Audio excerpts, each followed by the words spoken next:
Hey, what's up, everybody? It's Mark LaBelle here from Dirty Honey, and you're watching Heavy Metal Television.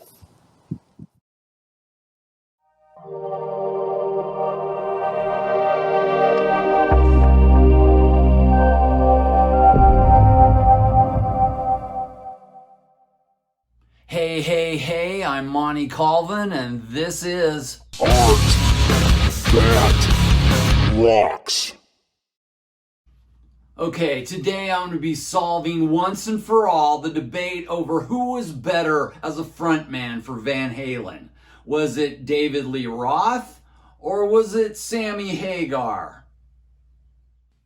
So the first thing you gotta know is that I'm old enough to where I saw Van Halen on their first tour. Yeah, that's right, looks can be deceiving, but it's true. Anyway, back in the late 70s, I was still a mere teenager. And I think it was around 1977 or 78, I went to one of my first concerts. And it was a festival at Royal Stadium in Kansas City, Missouri. It was called Summer Jam, and the headliner was Kansas. Yep, Kansas. They were big back then. They had a big hit with Carry On Wayward Son, and they could play a stadium at that point. And underneath them on the bill were Steve Miller, Eddie Money, and opening the whole show was Van Halen. And yes, I know that's kind of a weird lineup, but that's the way it was back then. That's right, what I'm saying is back in my day, all the bands didn't have to sound the same. No one cared because it was a festival and the tickets were about $10 and we liked it. At any rate, I was there with my friends and we were pretty close to the stage. And before Van Halen came out and started playing, I didn't really know what to expect. The only thing I'd heard from them up to that point was Runnin' with the Devil. They were playing that on the rock radio stations at the time, and I loved the song, and the guitar tone was unbelievable, like nothing I'd ever heard before. But I didn't even know what they looked like because this was pre-MTV. Well, they came out and they were rocking and pretty much killing it, but the singer was doing these pelvic thrusts like he was Elvis or something.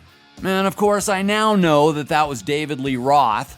But back then, I was just like, who the hell is this guy? And I'll be honest, I thought he was kind of obnoxious. Oh, yes! But toward the end of their set, Eddie does a guitar solo that just pretty much blows my mind. And so by the time they walked off the stage, I was impressed enough to go get their first album. And I liked it a lot. Stuff like On Fire, Atomic Punk, that stuff rocked. But I'll have to admit, after that, with each album, they just kind of started to lose me. I just wasn't into all the cover tunes like Dancing in the Street and Pretty Woman. And then they were all over MTV doing stuff like Hot for Teacher. And I just kind of got tired of them. They came off as kind of clownish. Oh! But looking back at it now, I think I see it a little differently. I think I failed to realize back then that David Lee Roth actually had a really great sense of humor. It's kind of like when I was a kid, I didn't really like Muhammad Ali. I thought he was just brash and arrogant. But when I got older, I realized a lot of that was just shtick, and he was actually really funny and a great entertainer. He made you want to watch him just to see what he was going to do next. And it was the same with David Lee Roth. He had a lot of charisma. And even though he wasn't the greatest singer ever, his voice worked well on those Van Halen albums. Now live, let's be honest, he can be kind of a train wreck. But as a frontman, he's always been so visually entertaining that I think most Van Halen fans were willing to forgive his vocal deficiencies, at least in concert. Now in 2012, when Roth and the Van Halen guys got back together to make an album, his long hair was gone, but to be honest, I didn't mind the album. Call me crazy, but I thought A Different Kind of Truth was actually okay.